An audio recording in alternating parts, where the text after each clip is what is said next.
We're live. Okay, so welcome everyone. Thank you for joining us for a webinar that is sponsored by a number of collaborators, including My Pinnacle Network, a business-to-business network group that meets once a month in 5 locations across Eastern Mass. Another sponsor is South Shore Networking Professionals, and our lead sponsor is Rockland Trust. And our topic today is about returning to the workspace and how we do that safely. We have 2 folks on who have been under the trial by fire and learning and sharing information about how to return to conventional workspace safely. Let me give you a quick bio on the 2.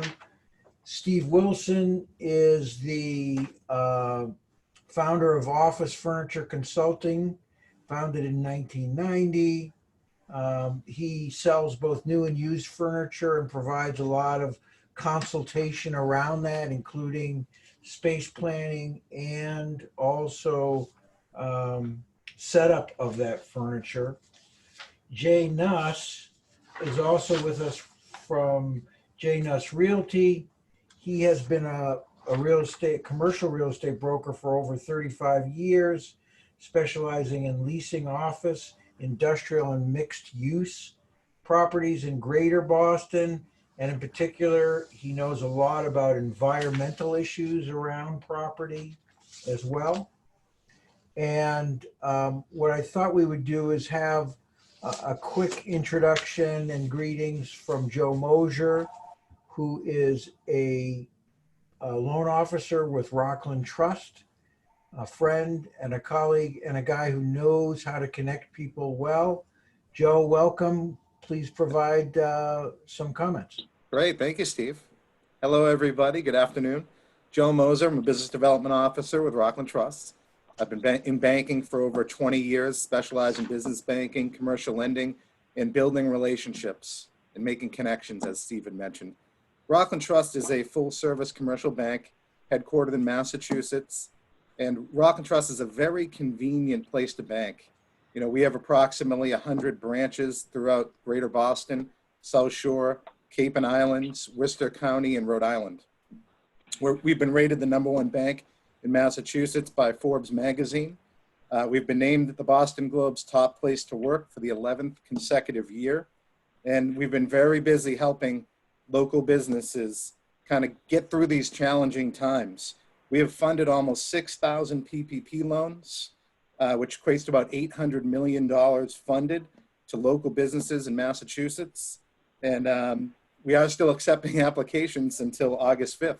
So if anybody knows any businesses that need some help, we can certainly do that. So Steve, I'll leave it at that and turn it back to you, and I'll have a few comments at the end here. Okay, thank you, Joe. We will catch you at the end of this presentation as well. Thank you for those greetings. Great. Steve Wilson, I'm going to go to you, and I want you to talk about not only the visuals we have on screen, but the fact that you have learned that the State Department of Public Health has a number of positions in place, laws in place to guide folks on how to provide a safe workplace. You want to start wherever you like in terms of the overview and taking a look at these pictures and maybe telling us about some of the clients that you've interacted with in this transitional time. And Steve, before Steve Wilson gets going, if people have questions, you can put them in the chat box and we'll kind of file them there. And if it's related to the presentation, we'll jump in, but we'll probably save questions for the end. So if you have any, just put them there and we'll check that out. And this is probably, we're going to have an image on the screen for most of the time, but if you go to your upper right corner, you're probably better off seeing this in the speaker view. And with that, I'll turn it over to Steve Wilson. and I'll disappear too. And Steve, if we can ask you, if it's possible to anchor your photo, that would be better. Good afternoon, everyone. Steve Wilson, Office Furniture Consulting. I went to the Com of Mass website that dealt with the reopening mandatory safety standards for workplaces. In their overview, they state the Public Health Department, the COVID-19 Command Center, and the new mandatory workplace safety standards were developed to apply to any businesses that were in the process of reopening. One of the first topics for the reopening is social distancing. And all persons, including employees, customers, vendors, should remain at least 6 feet apart, to the greatest extent possible, both inside and outside of workplaces. To establish protocols to ensure that employees can practice adequate social distancing, provide signage for safe social distancing, and require safe face coverings. That's more of a hygiene issue. But Steve, can I break in for a second? Steve, can I just Yes. ask you to address the first visual? Does that sort of indicate? Okay. Oops, I lost you. Hold on.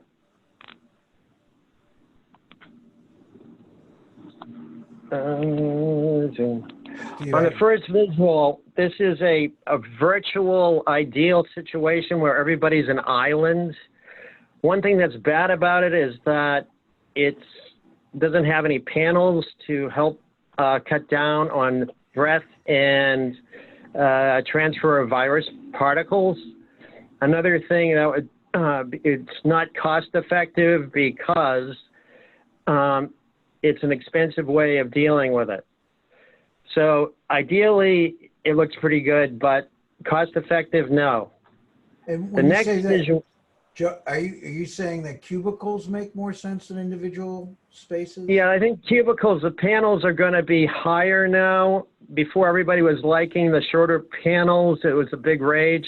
And now all the panels are going to be going back up. Existing panels will have add-on, what they call stack-ons. And they can be the acrylic type of plexiglass add-ons, or they can be something else. They're going to be at least 65 inches high to assure safety and protection because of virus concerns. And can I also ask Steve, there's been some concern about acrylic and their fire Yeah, impact? I talked to a acrylic distributor locally up in Norwood, and he said not only that they're combustible and they'll burn, but they'll give off toxic particles and sometimes explode. In the midst of a virus problem, that kind of concern is secondary. Okay. The Boston Fire Department, I contacted, they said they have acrylic screens all over their offices. So fire codes are not going to be adhered to because of the virus takes precedence. Okay. Very good. The second picture shows a better idea about workstations today. You can see how everything's short. Well, the panels should be higher, and there should be more side panels to help protect people. But what's good about this is that everybody is skipping a spot. So where would be once maybe 4 people or 6 people, there'd either be 2 or 3 people. Some of my clients are going to be utilizing this kind of a format and rotating personnel during the weekdays. So some people will be working on odd day weeks or odd days, and other people will be working on even days. That way they'll be going to workstations that nobody else is sat at as well. Okay.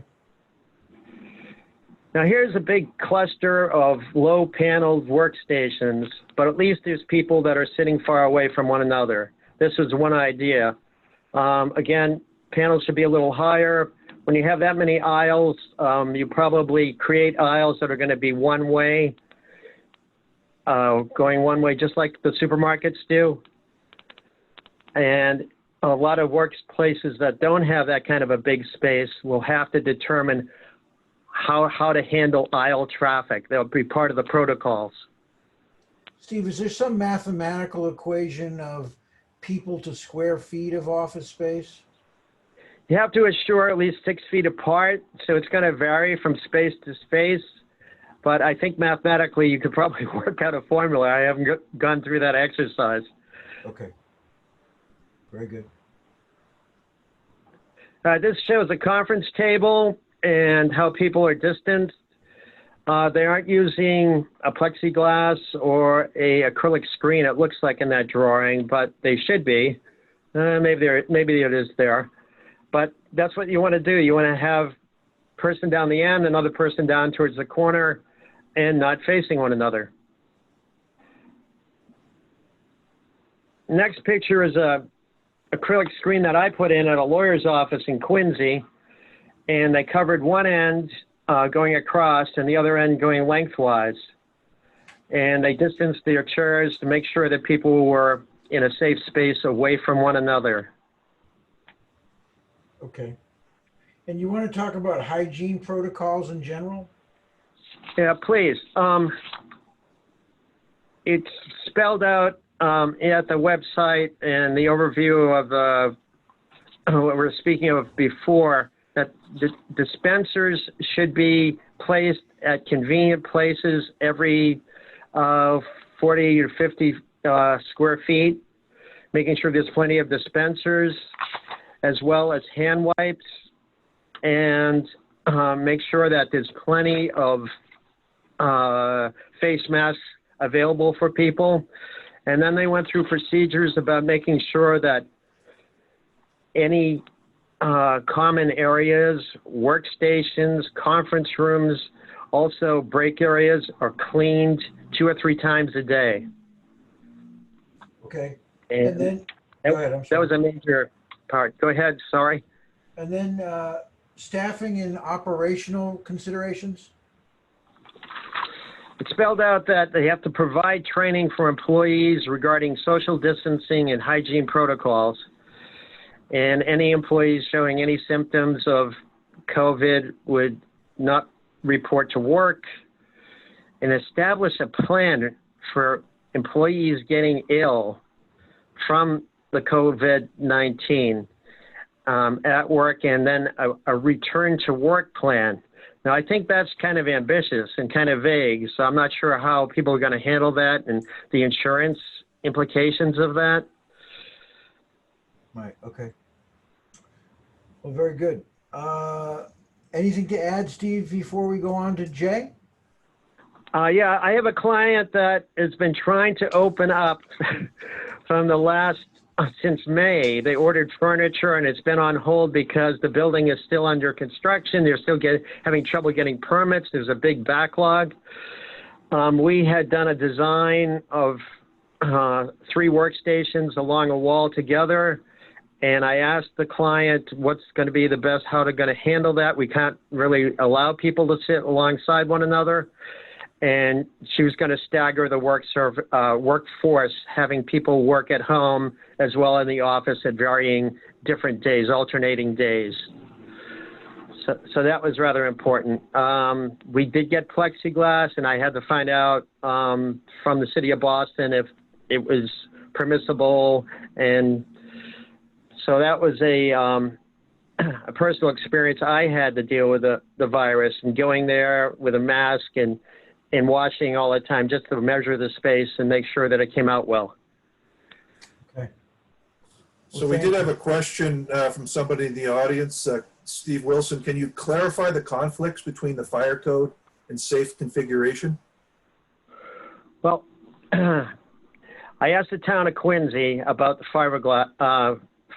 fiberglass or acrylic fire code, and they said that if there's airspace 2 feet above the top of the acrylic screen, then it's fine. If it's movable, it's very legal and no problem. And then when I talked to the city of Boston, which has stricter fire codes and wants you to use another substance instead of acrylic, they said, don't worry about it. virus takes precedence. So they're ignoring their own fire codes right now. Okay. Another question, Steve. Yeah, go ahead. Are businesses compelled to notify the state or their customers if they experience an outbreak that may affect their customers? Yes, that would be mandatory. I guess that's common sense, huh? But yeah, I think that's probably mandatory. And that would be the Department of Public Health, probably. Yeah. Right. Joe, any other questions? Nope. Okay. Jay Nuss, can we bring you on? And in particular, you've been working sort of shoulder to shoulder with clients, getting them ready to go back into conventional workspace. What are some of the things that you're hearing? Jay? Jay, we know you're out there. Oof.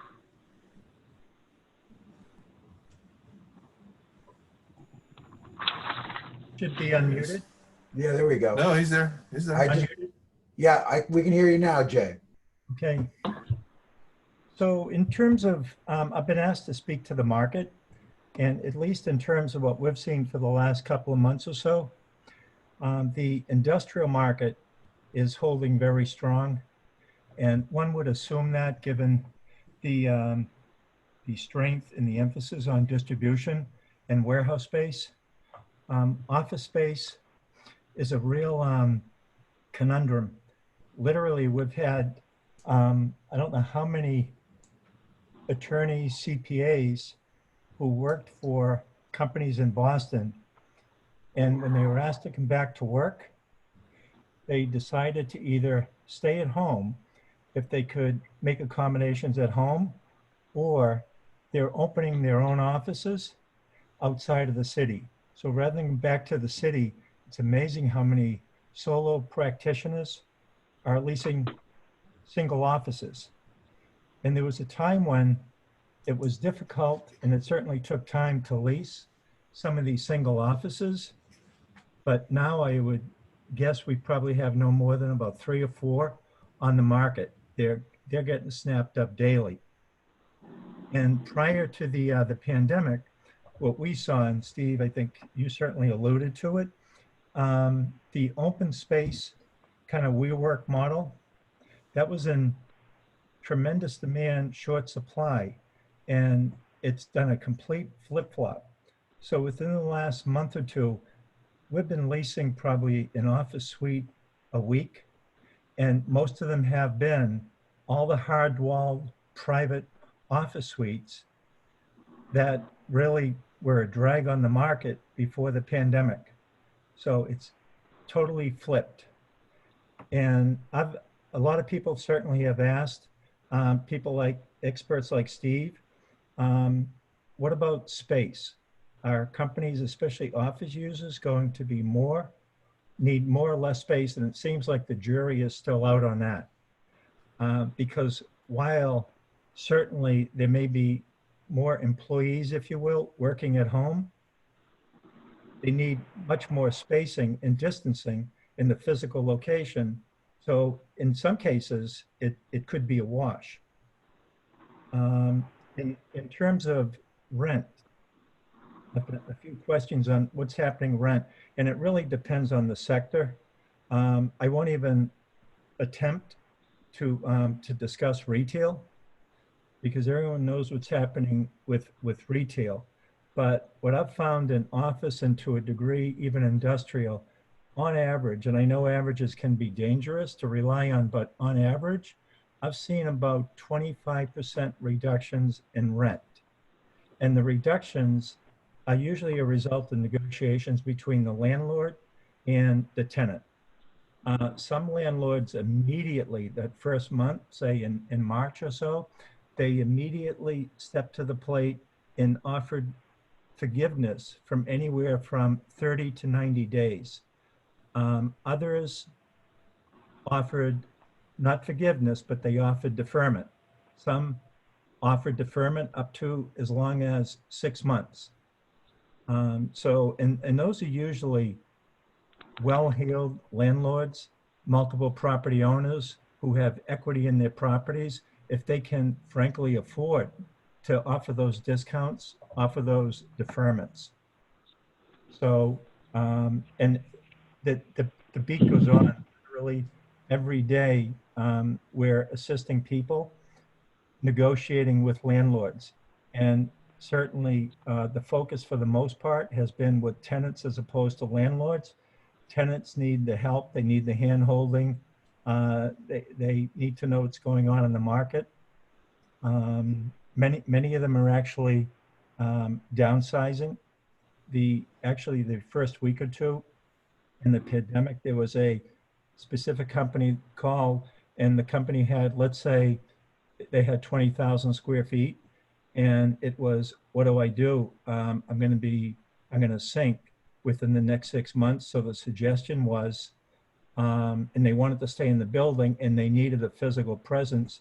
So they basically cut their office space, if you will, in half.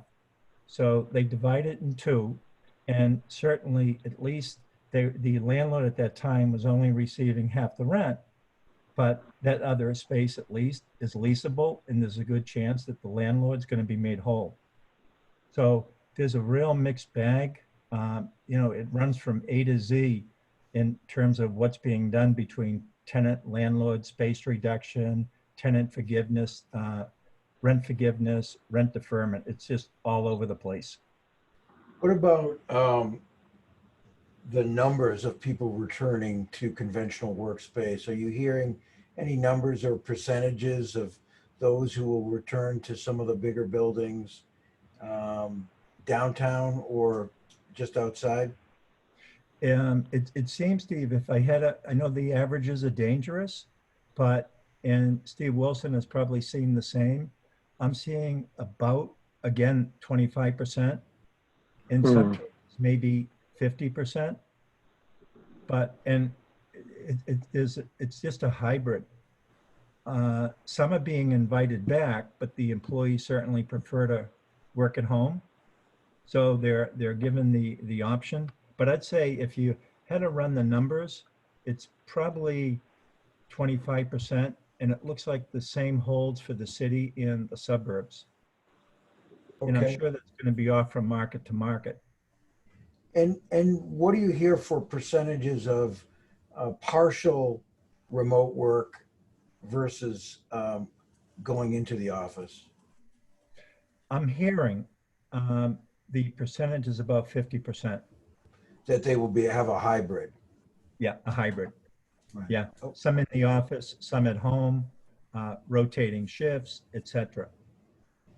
and what But about transportation is an issue in this as well, right? In particular, public transportation. What do you hear about reactions from the T and others to accommodate the concerns about the virus? well, the T, of course, is at one time all rents. A lot of people don't think about it, but the T is a big landlord. And at one time, if I heard, I don't know if all rents actually stopped, but of course, with all those retailers within MBTA stations, that rental income ceased. And then, of course, there were virtually no riders on public transportation. I say virtually no, there are some, Yeah. but the attitude is the last thing any employer and employee that I've spoken to wants is an employee to be sitting on a train or on a bus. It's in close quarter. It's all about close quarters. So given that, do you know is the T making any accommodations to try to distance riders? I don't know the latest, Steve.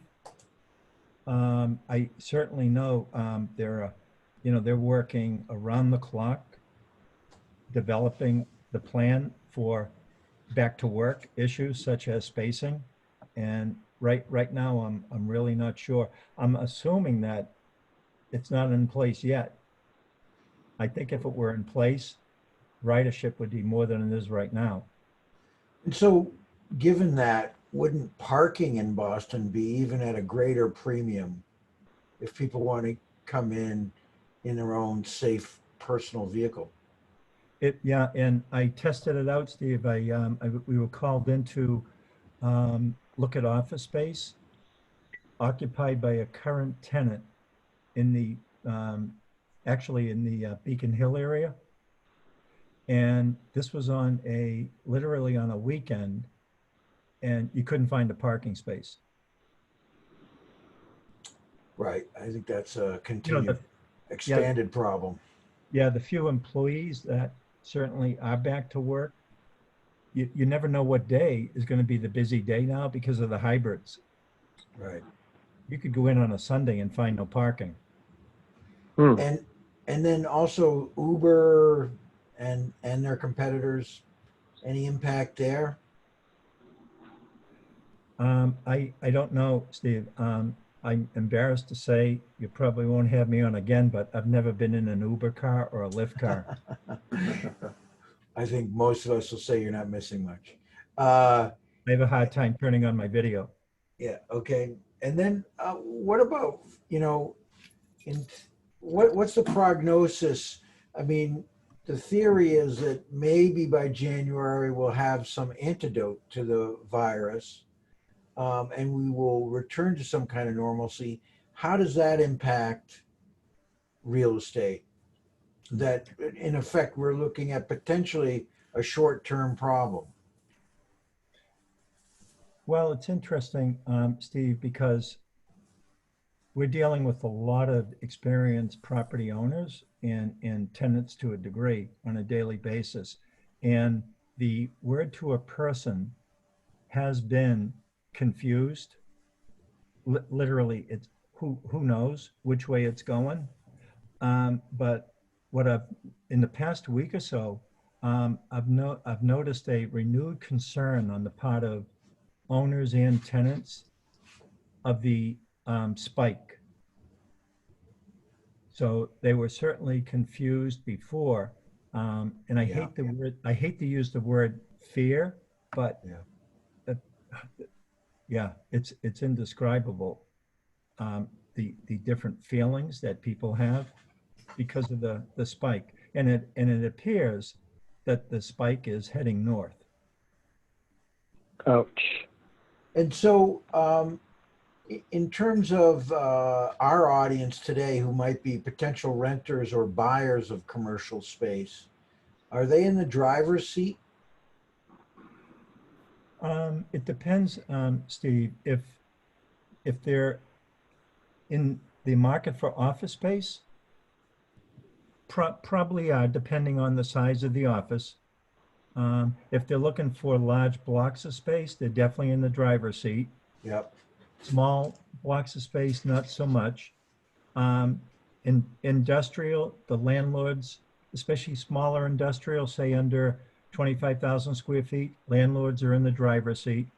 And to a degree, even for the larger ones, landlords are in the driver's seat because there are two that I know of, huge biotech firms seeking to lease large blocks of space in the Braintree, Weymouth, Quincy area.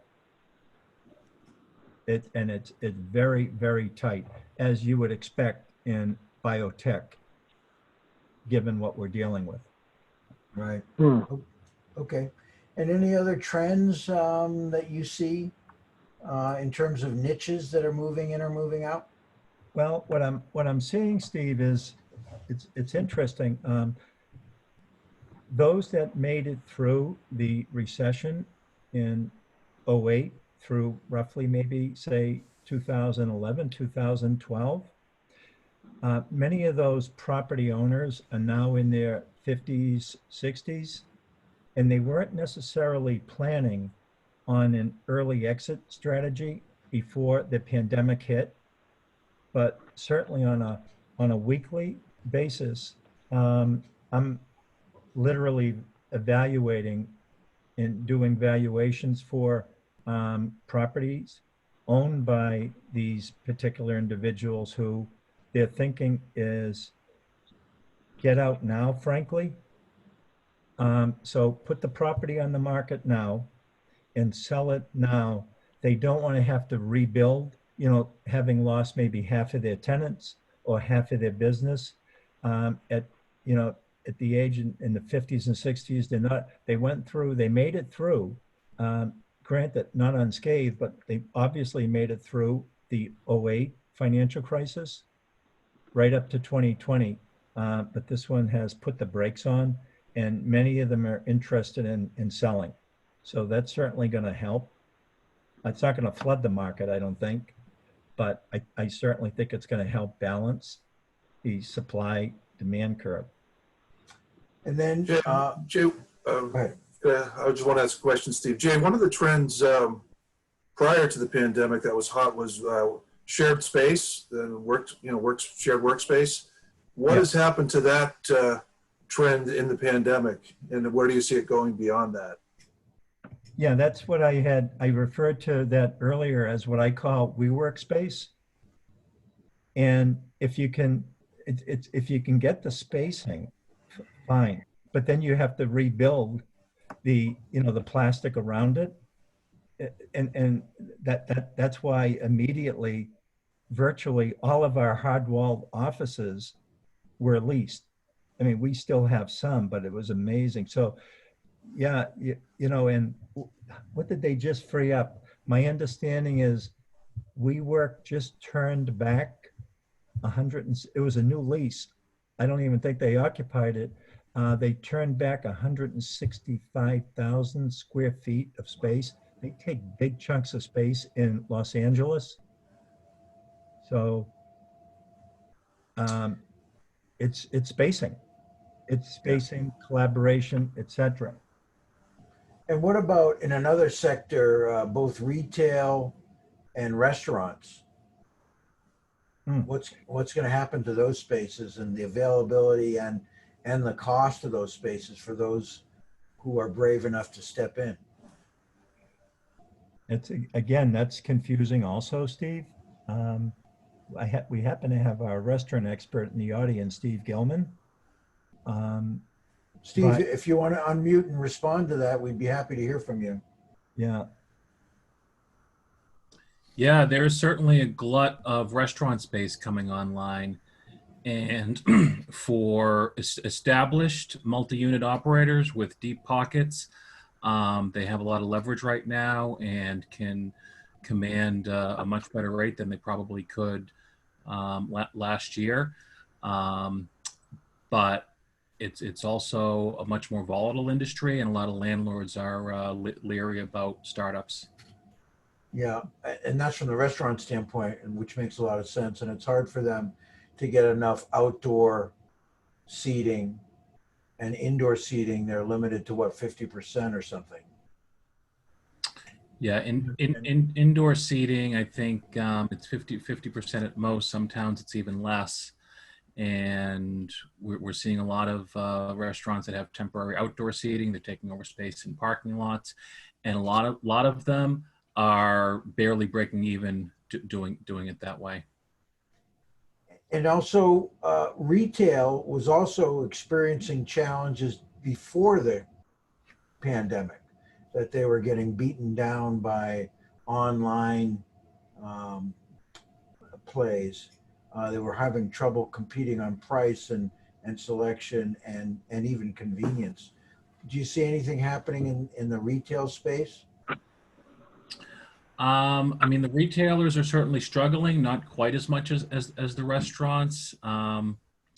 But, as Jay was saying, as we see this increased demand for industrial and warehouse space, I mean, that's largely reflective of the distribution and infrastructure that's needed for the online retailers. So there's kind of a direct correlation between the increased demand for that space and the decreased demand for retail space. And then locally, Hanover Mall is going through a huge transformation. Do either of you have any information about that? What the status is? I know that they've done a significant amount of demo over the past couple of weeks. And I mean, we've seen just a massive transformation along that entire Route 53 corridor from 123, the old Merchants Row, up through where Target is now and where the new Previty's development is going. And we know that indoor malls, have kind of been obsolete for a while now. So we're going to see another Derby Street, Legacy Place type of development where the Hanover Mall was, Hanover Crossing. Gotcha. Okay. Well, thank you, gentlemen. Anything else to add about where people can go to get updated information about both health concerns and potentially real estate opportunities? Any suggestions, gentlemen, as a reference point? Steve, I have maybe a little piece of advice, if I could, for a second. Sure. I think it's important for them to know, and this might be the forum. So everybody's heard of the magic keys, the big black acrylic keys in order to use on touch points. Yes. I don't know if it even shows up here, but you've see the key. I can see it. Yep. Okay. So I asked the vendor of the key how safe the key is. In other words, can the virus live on acrylic, on plastic? Because these keys are being sold by the millions. And literally, I see people using them. I use them myself. They're great for elevator buttons. They're great for doors. I mean, this is a very, very strong key. It weighs down your keychain. But now, the manufacturer is suggesting in the fine print, and sometimes not even in the fine print, after you use it, every time you use it, wipe it down. What does that tell you? So I asked the question about stainless steel. Stainless steel, pricier. And then back to the manufacturer. Well, the virus won't live as long as it will on the acrylic. That's not what I was looking for, or that's not what I wanted to hear. The recommendation was wipe it down. So the jury, I think, is still out. However, 100%, they're not easy to get, and not the alloy, but 100% copper is the most effective key if you're going to use a key. And my thinking is, if you get the copper key, don't get the copper plated. They're talking about 100% copper. I think an MD's recommendation would still be to wipe it down. But a copper key might run, say the acrylic runs $5, the stainless steel $10, and I'm not sure if those numbers are accurate, and maybe the copper runs about $20. I think I'd put my money on the copper, but I would still wipe it down. And only the property managers whom I know, when I see a property manager using a key, the only key I've seen them using personally has been copper. Okay. Okay, we had an additional question about what type of impact is anticipated on restaurants once the good weather is over and they can't sit outside? Steve, do you want to? I can take that. I could take it. So, John, it's tough to say because there's just so many different factors involved. We all know that going out to eat is as much about the experience, if not more, than it is about the food. So if the experience is going to sit in a chilly tent, I don't think a lot of people are going to want to do that. A lot of places are buying the heaters to try to make it as inviting as possible if people still want to dine outside. But I think a lot has to do with what the numbers are going to look like in the fall. And some people say the numbers are going down and there haven't really been any significant outbreaks tied to restaurants, which is restoring people's confidence to go out and maybe do some indoor dining. So if the infection rates move in the right direction, I think you'll see a lot more people coming back out. But if there's a second wave in the fall, and if restaurateurs can't make an appealing outdoor experience, I think it's going to get a lot tougher. Okay. Joe, any other questions in the chat? No. Okay. What I was going to suggest is for folks who have additional questions, probably the easiest way to find Jay Nuss, Steve Gilman, Steve Wilson, Joe Mosier, is in LinkedIn, where you will be able to message them and obtain additional information. Joe, I wanted to bring you on. Jay, before we go, you have a comment. Yeah, Steve, because these might be rhetorical questions, but these are just to sum up what I'm receiving almost on a daily basis. And they're the questions certainly that everybody has, but the three questions are, what happens after unemployment payments cease in terms of how the economy is going to be impacted? And what happens down the road when the PP loans, the ones that aren't forgiven because they don't meet the criteria, what happens when those loans expire? And then the big question is, what happens when local and state governments reduce spending in order to address what are going to be enormous budget gaps? Yeah. Everybody's answer, I think, is only time will tell. Yeah, right. I think there's great uncertainty, and obviously the return to school or lack thereof is going to have a big impact on Right. the two working parent family. So, Exactly. Steve, if I could mention one more thing, sort of another tip for those, a lot of people haven't thought about it. I brought it up the other day and nobody in the room had thought of it. And that is, you'll hear, it was an assembly company, a small company, really manufacturing company.